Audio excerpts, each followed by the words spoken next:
बच्चों सुप्रभात। आप कैसे हैं? आशा है आप अच्छे होंगे। पिछले क्लास में हम क्लास कक्षा 9वीं के समास अध्याय का अध्ययन कर रहे थे। इसमें हम समास की परिभाषा, समासिक विग्रह,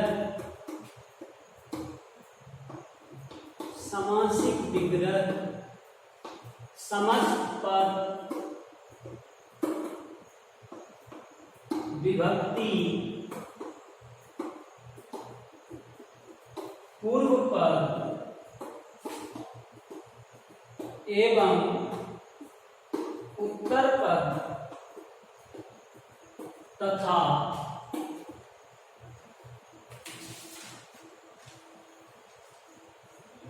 अव्ययी भाव समास,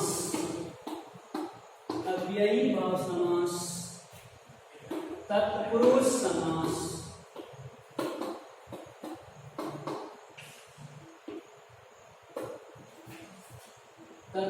समास, तथा कर्मधारय समास हम लोग पढ़ चुके थे। समास में बताए थे जब दो या दो से अधिक पद अपने बीच की विभक्ति को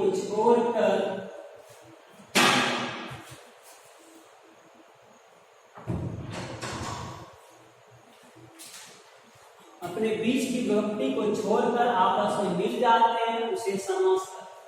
सामासिक विग्रह में बताए थे जब समस्त पद को अलग अलग किया जाता है तो उन्हें समासिक विग्रह कहा जाता है। समस्त पद जब पदों को जोड़कर एक शब्द बनाया जाता है उसे समस्त पद कहते हैं। पूर्व पद जब समासिक विग्रह किया जाता है पहले पद को पूर्व पद और बाद वाले पद को उत्तर पद, बीच वालों को अव्ययी भाव समास। जिस समास का प्रथम पद अव्यय हो उसे अव्ययी भाव समास कहते हैं और जिस समास का अंतिम खंड प्रधान हो उसे तत्पुरुष समास कहते हैं। जैसे राजा का पुत्र बराबर राजा। कर्मधारय समास जिस समास में विशेष विशेषण या उपमा उपमेय का बोध हो उसमें वहां कर्मधारय समास। जैसे नीलकंठ अर्थात नीलाकंठ, नीला यहाँ विशेषण है, कंठ में विशेष। अब हम लोग देखेंगे द्विगु समास।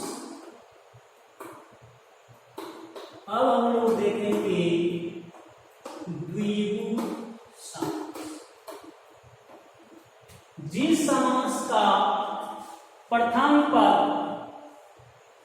संख्यावाची हो उसे हम द्विगु समास कहते हैं। जैसे त्रिफला, तीन फलों का समास। लिखेंगे जिस समास का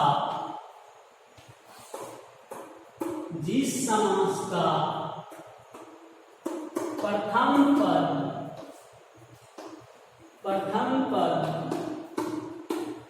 संख्यावाची हो, जिस समास का प्रथम पद संख्यावाची हो उसे द्विगु समास कहते हैं। उसे द्विगु समास कहते हैं।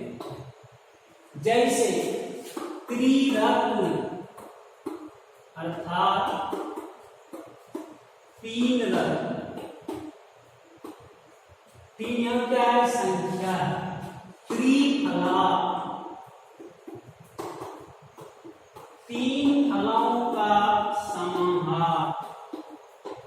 तीन फलों का समाहार। त्रिफला, तीन फलों का समाहार। अर्थात प्रथम पद हम जहाँ देख रहे हैं संख्यावाची है, इसलिए यह द्विगु समास। नंबर 5 द्वंद्व समास।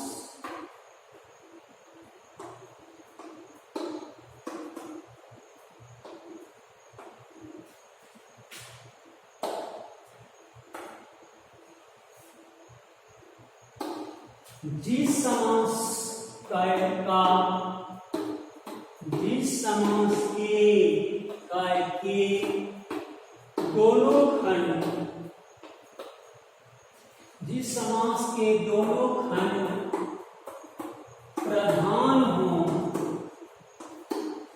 जिस समास के दोनों खंड प्रधान हो उसे द्वंद्व समास कहते हैं। इसमें क्या होता है, दोनों खंड अपने अपने दृष्टिकोण से प्रधान होता है, महत्वपूर्ण होता है। जैसे लोटा डोरी, लोटा डोरी क्या हो जाएगा, लोटा और डोरी। पापुनी, पाप और पुण्य, अर्थात बताए भी थे और वाला जितना भी विग्रह वाला समास है सब जो है द्वंद्व समास होगा। जिस समास के दोनों खंड प्रधान हो उसे द्वंद्व समास कहते हैं। जैसे लोटा डोरी, लोटा और डोरी, पाप पुण्य, पाप और पुण्य। आगे हम लोग देखेंगे 6 बहुव्रीहि समास। बहुव्रीहि समास, जिस समास का कोई भी खंड प्रधान नहीं हो, जिस समास का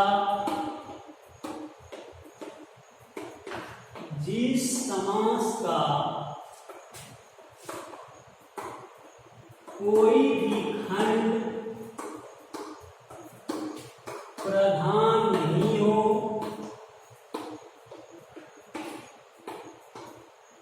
उसे बहुव्रीहि समास कहते हैं। इसमें बताए थे शॉर्ट ट्रिक में अर्थात वाला जो होता है बहुव्रीहि समास होता है। जैसे नीलकंठ, नीला हो कंठ जिसका, नीला हो कंठ जिसका, अर्थात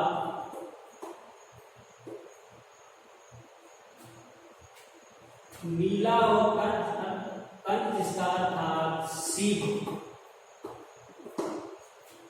बहुव्रीहि पीतांबर, पीला हो वस्त्र जिसका,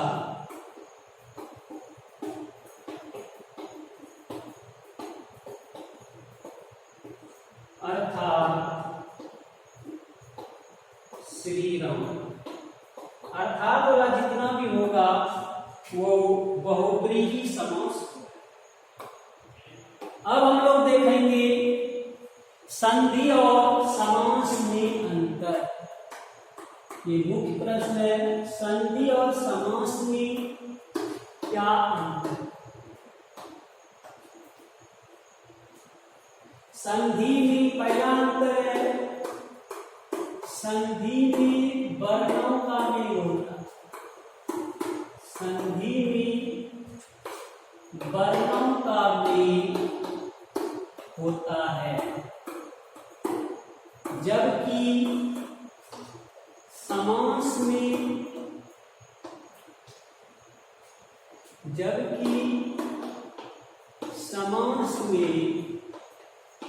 पदों का मेल होता है। संधि में वर्णों के अलग होने को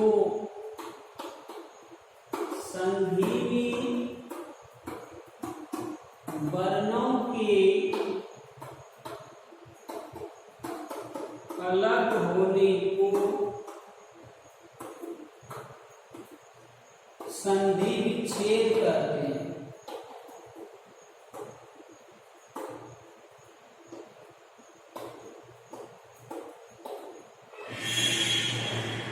जबकि समास में पदों के अलग होने को,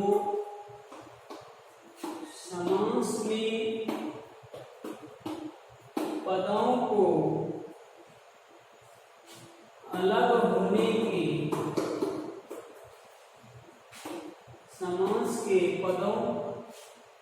समास पदों के अलग होने को सामासिक विग्रह कहते हैं।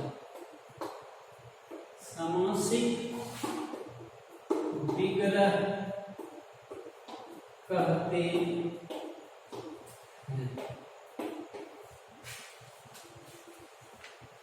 संधि के 3 भेद हैं।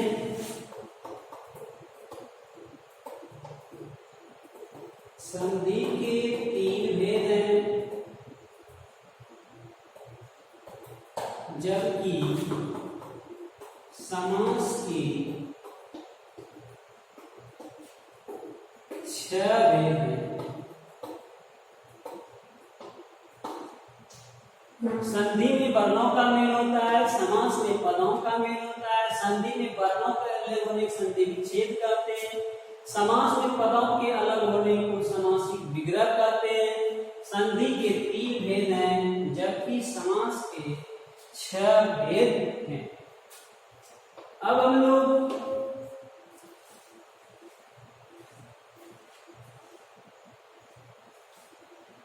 लोग क्रमधारय समास और बहुब्रीहि समास में अंतर देखेंगे।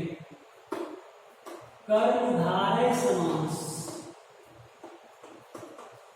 एवं बहुब्रीहि समास में अंतर। क्रमधारय एवं बहुब्रीहि समास में अंतर। पहला, क्रमधारय समास के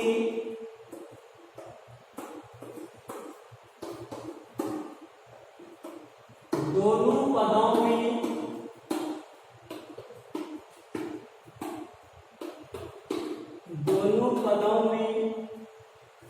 उपमा उपमेय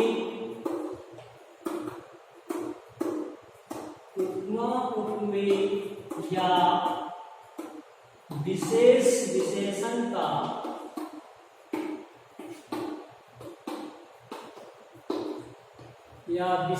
विशेषण का बोध होता है।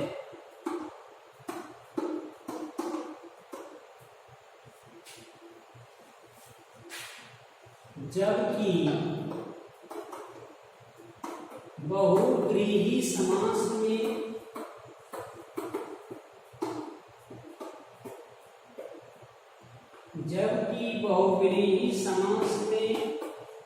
दोनों पद मिलकर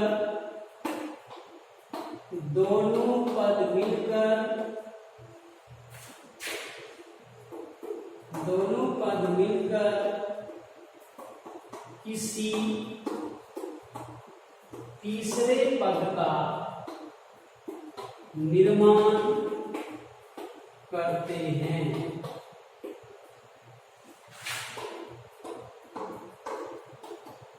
क्या अंतर है? कर्मधारय समास के दोनों पदों में उपमाओं में विशेष विशेषण का बोध होता है, जबकि बहुब्रीहि समास में दोनों पद संयुक्त होकर, दोनों पद मिलकर एक नए पद का निर्माण करते हैं। जैसे पीतांबर, जैसे में पीतांबर,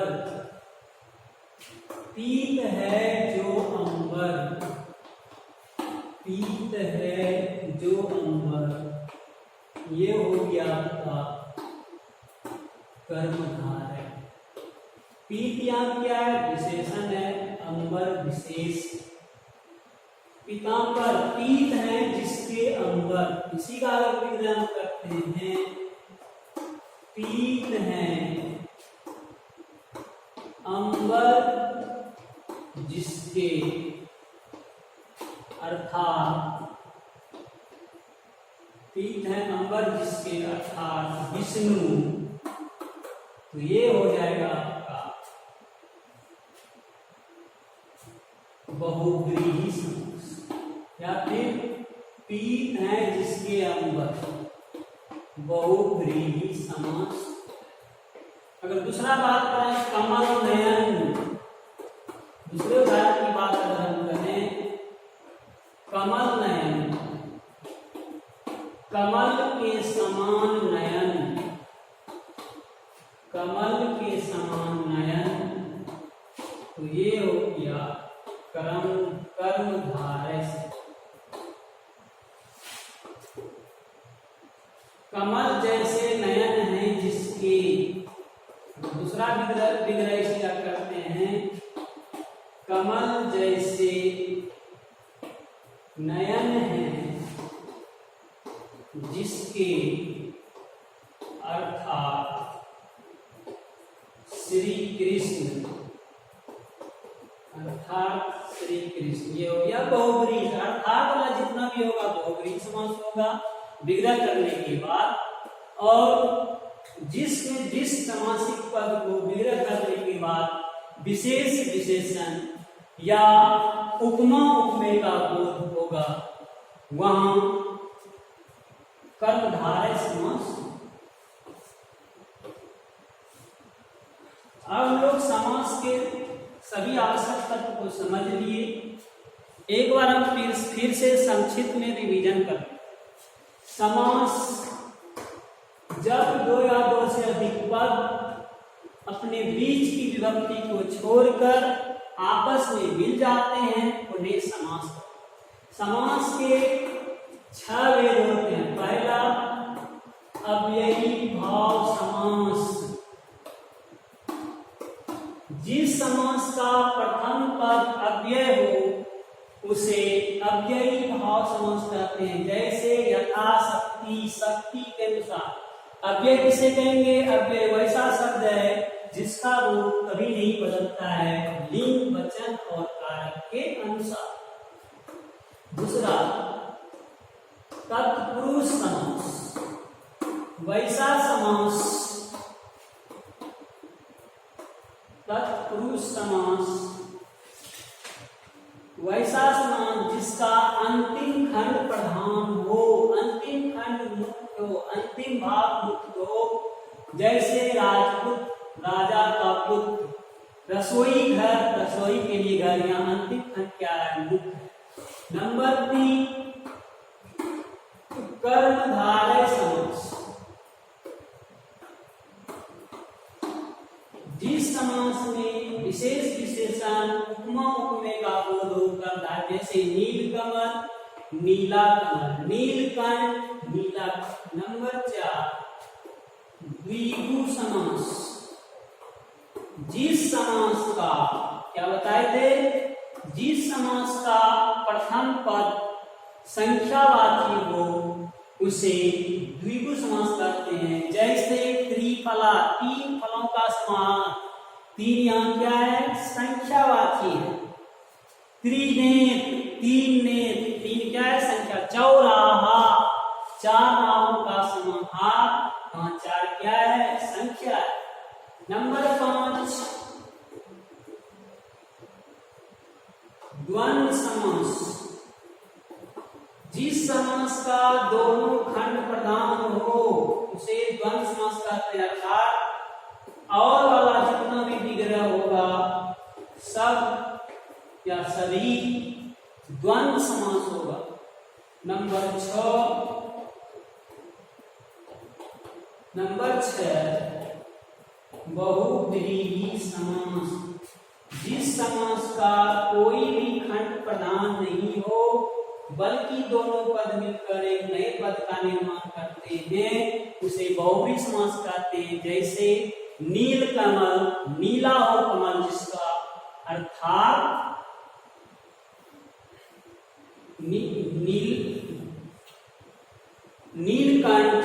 नीलकंठ, नीला हो कंठ जिसका, अर्थात शिव।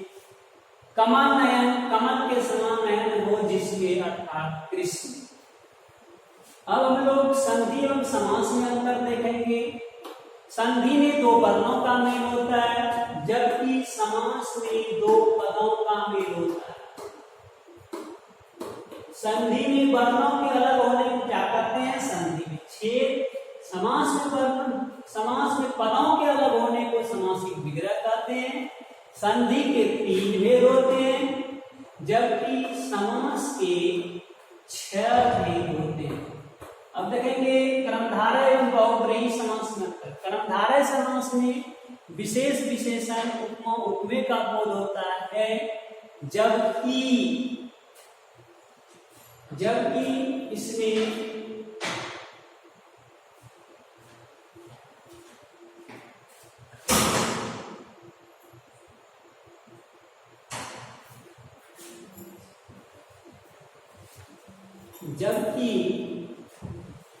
बहुब्रीहि समास में दो पद संयुक्त होकर एक विशेष पद का निर्माण करते हैं, उसे बहुब्रीहि समास कहते हैं। इस तरह से आपका अध्याय समाप्त हुआ।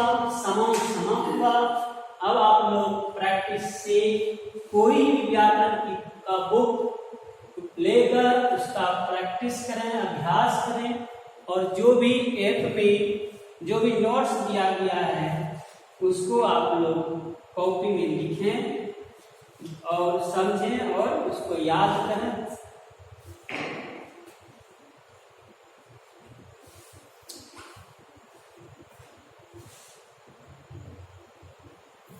समझें और याद करें, क्योंकि इसका फिर बाद में जांच परीक्षा होगी, इसलिए इसको समझने का प्रयास करें। अगर नहीं समझ में आता है लिख कर याद करने का प्रयास करें, जिससे आपको आगे परेशानी नहीं हो। कुछ गृह कार्य में दे देते, इसको आप लोग व्याकरण की जो कॉपी बनाएंगे उसमें आधे से गृह कार्य का बना लेंगे, आधे भाग से। पहला, संधि और समास में अंतर स्पष्ट। पहला, संधि और समास में अंतर। नंबर 2,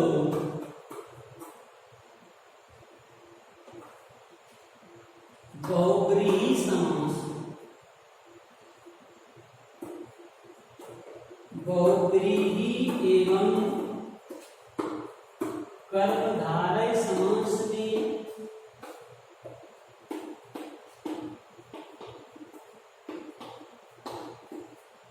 अंतर स्पष्ट।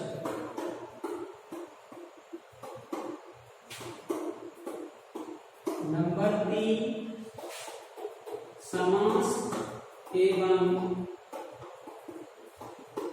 इनके भेद को परिभाषित करें। ये सबको, ये 3 नंबर क्वेश्चन को आपको सीखना है। 3 नंबर क्वेश्चन को आपको क्या करना है? सीखना है। धन्यवाद।